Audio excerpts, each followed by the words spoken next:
Alright, we got the fly rod. Bluegills are on their beds. Spawning is occurring as we speak. Let's see if we can get some panfish. There's some pretty good crappie in this pond too. Let's see if we can get some ticks too. Just on a little lunch break here.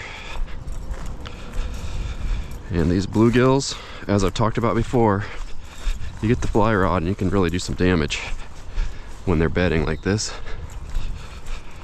This is a pond that I came to during ice fishing and it was pretty good.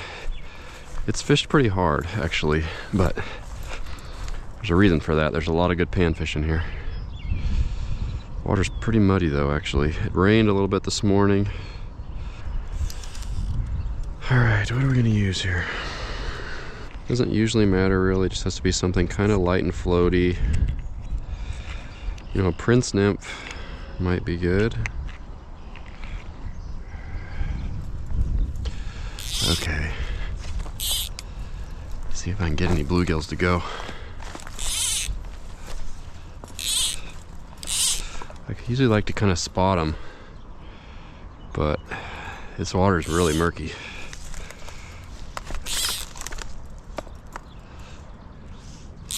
I was seeing them just like moving all over the place the other day over here. They were definitely up in the shallows spawning.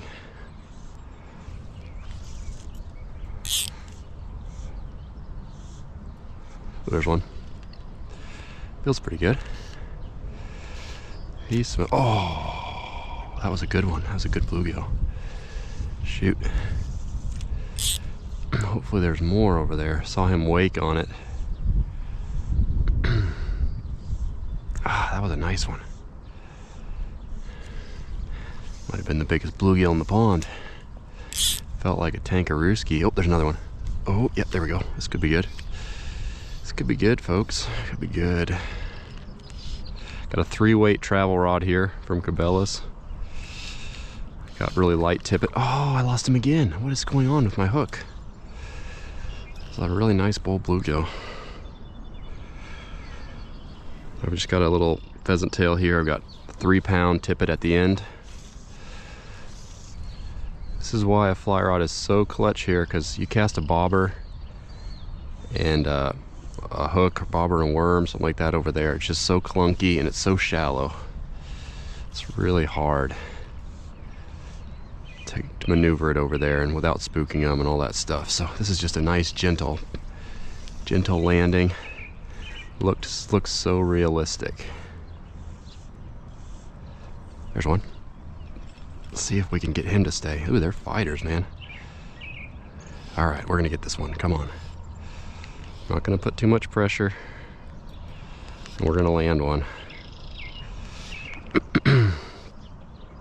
3-pound tippet. 3-weight travel rod. Oh yeah, bluegills are in here pretty nice. Oh yeah, so you get the biggest bluegills of the year. This time, all the big, oh, that's a nice one. That is a nice one, a lot bigger than I thought they were gonna be. It's like an 8.5 incher probably. That's a good fish. Okay, now I'm more excited about this than I was. I thought we were gonna catch like 7 inchers. All right, I'm going for a little bit bigger presentation here. These fish are big enough to get that.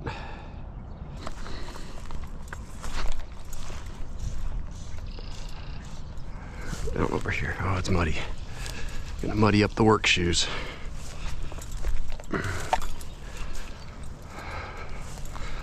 All right, so this has a lot of, it's castable. There's a lot of stuff behind me. You always gotta make sure what's behind you before you start casting around. Usually don't have too much of a problem losing them.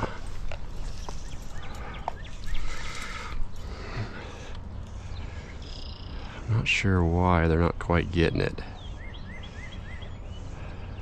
Another one. Got a good hook set on him, I think. I'm just gonna put a little bit less pressure here. Let's not horse them. You don't really have a drag here, you know, unless I start giving them a little bit of line. Another decent one. He's got that thing down, man. He was planning to eat that. Nice, pretty one. Look at the colors on those things. All, like I said, all the biggest males are going to be up here. He had that down, a little bit of surgery, he's back in action. Probably make this a several part video. Try this pond and we'll just try a few different places. There's some good crappie in here. I don't know if they would eat this bug or not, probably, but I think a woolly bugger would be better for crappie. Almost just like a little hair jig.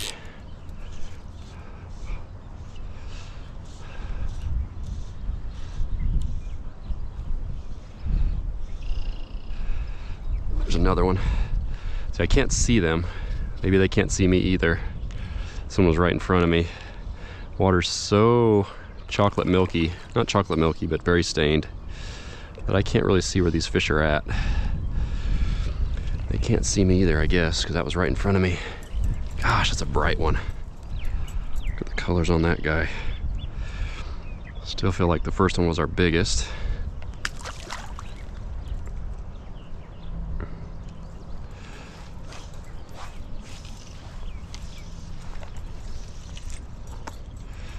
Cast it way down there. I think they're loaded along here.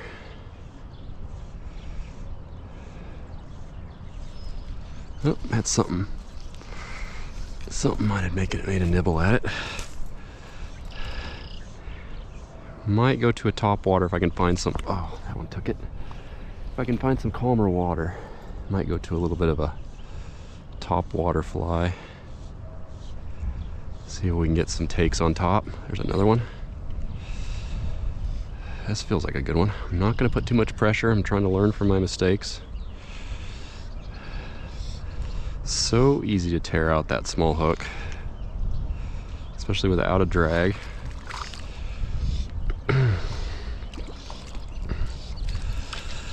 Another one. And there's some of the best looking bluegill I've caught in a while. I mean, that is just awesome colors. Definitely gonna come back and keep a few of these. I want to try doing a whole bluegill catch and cook. Like cooking the whole bluegill. Oh no. Oh no.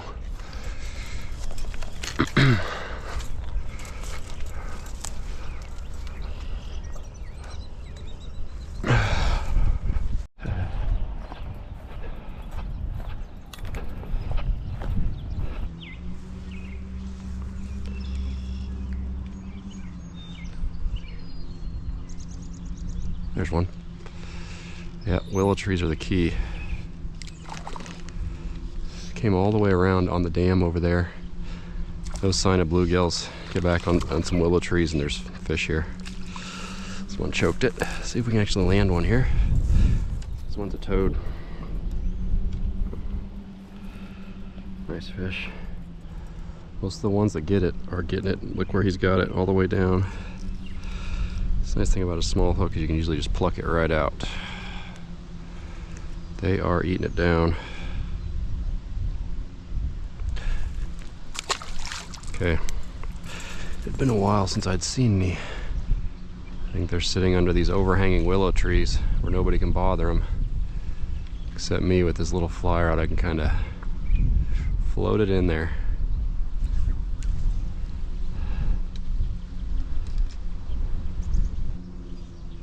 This is a presentation you have a real tough time making with a spinning rod. I'm just kind of letting the wind carry my cast over there and trying to flick it out of there before it gets caught in the willows. Got him. There's one back there. I knew there would be. This might be a female. I haven't seen many females. Yeah, that's a female that hasn't laid her eggs yet. It's mostly males on beds, but that one's about ready to explode. Ouch.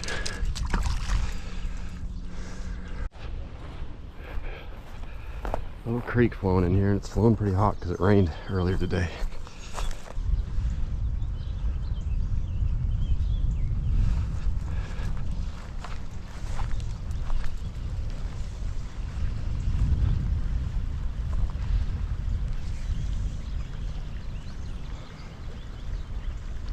There's one.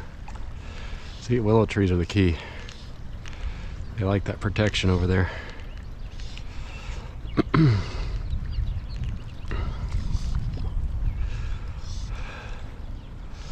It's a nice one. A nice bowl. There we go. Eat that little beetle looking thing. I forget what that's called. It's not a beetle. Some sort of a aquatic insect, but I forget what it's called. Trout people would know.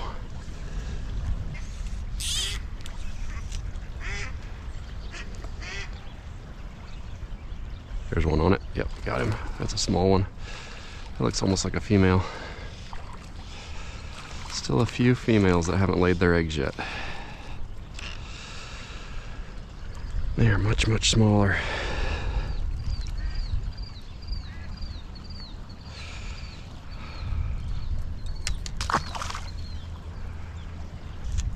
This is fun action. It's good practice for a beginning fly caster to kind of pinpoint those areas. You're going to lose some flies in some trees sometimes, but that is kind of part of the learning process. Surely there wouldn't be fish back in there, would there? Creek chubs, maybe. Oh boy. That rock moved when I hit it. I just about slipped in the water. Gone back to work with a wet leg. You get them once, they don't seem to come back very many times. There, I got one. I was gonna say, this one feels good. I had to make a lot of casts in there to convince this guy. Might have been the one that we stuck before. He's fighting hard though.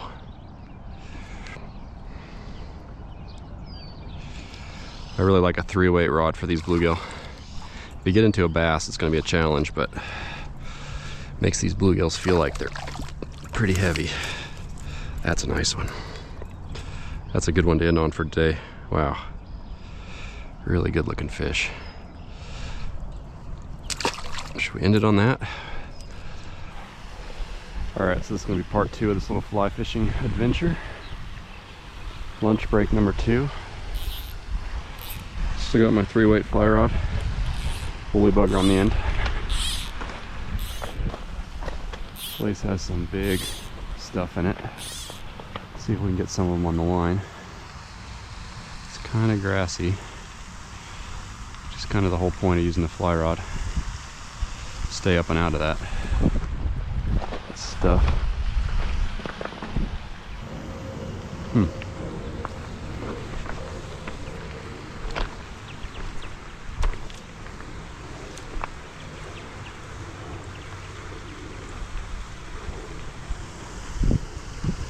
Oop, there we go. Fish on. It's a bass. Not really what I'm shooting for, but we'll take those for sure. Very clear water.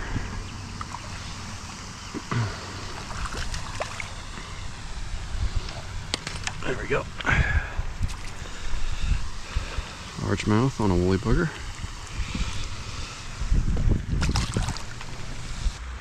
Oh, there's one. Oh, come back for it. I just got bumped last time too. These bluegills seem a little bit hesitant to bite in the middle of the day. Might have to come back. I have to come back later. Or try a different fly. There's one.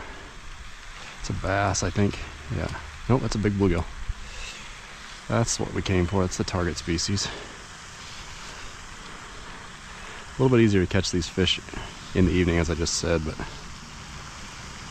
that is a tank. That is a tank bluegill. This is why we fish this pond. Look at that thing. It's got to be a 10-incher. Huge. Look at that fish. Here we go. You know that it's a big bluegill when they're eating woolly buggers. Smaller bluegill will get scared by that usually, but it's just, oh, there's a fish moving over here. See some beds here, but I don't know if I spooked them off or what's going on, because I don't see any fish on these beds. Let's see if there's any more over there.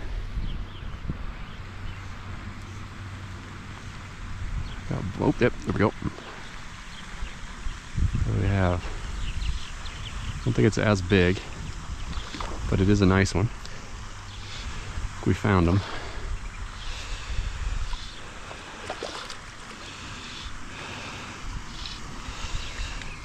Not too far off the last one. Look at that.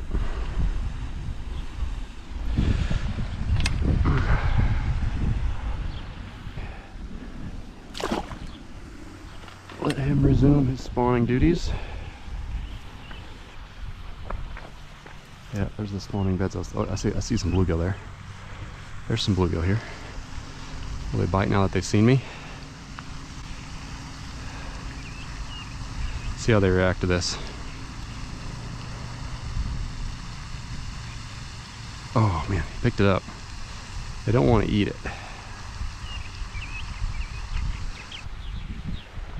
Usually in this corner we can get some.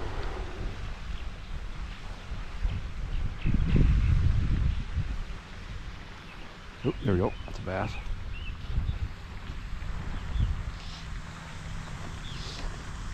There's some big crappie in here too.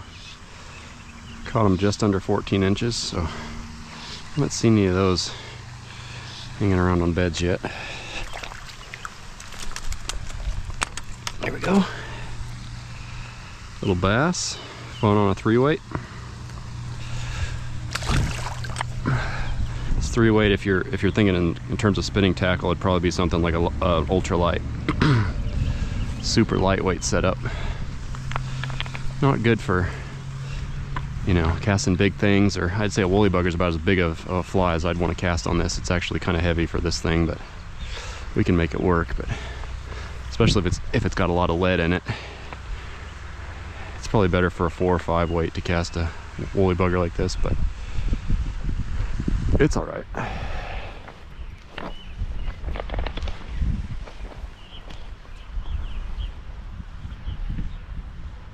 think there's some bluegill beds right here. Oh, there's one. Is that a bluegill? I think so. Yeah, that's a bluegill. It's a nice one. Tell it's a bull right away. These guys are guarding their beds right now, and I don't know if they're eating or they're just guarding. I think they're eating. I think they actually eat for, man, that's another tank. I think they're actually eating to eat, right? I think bluegills do eat during this time. Bass I know don't, but, or rarely do.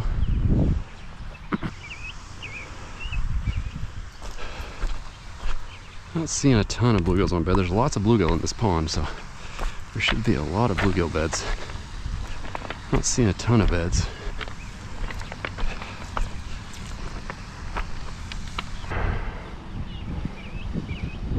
Oh, there we go. Oh, that guy's making a run on me. I'm gonna have to give him some slack. What is this? We're about 3 pound test, 2 to 3 pound test on the end of this tippet, so not much I can do in terms of forcing him. This guy felt good. I think it's a bluegill too. I wonder if I got him hooked in the side of the mouth or something. Feels like a whole different caliber.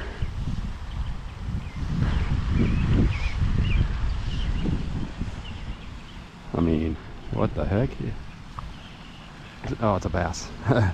That's what it is, it's a bass. The way he was going side to side, I thought it was a bluegill, but it's a bass and he's hooked in the corner of the mouth weird. It's kind of turned sideways. Sometimes that happens with these flies. It makes them feel giant. It was confusing. I was really hoping that was a bluegill, especially when I saw him and I saw he was really long. I thought, man, this could be a huge bluegill. A little bass nonetheless. Consolation prize. Crappie would be the out of here. There's not very many crappie, but that would be the trophy if we could get one of those. So there's not very many. That'd be the unicorn. Remember, I used to use this before I could really cast very well. And what I'd do is I'd just get like 10 or 12 feet of line out and just cast that 10 or 12 feet of line and not have any of this extra line in my left hand. That worked for me for these bluegill. These bluegill are a good confidence booster if you're trying to learn the fly rod.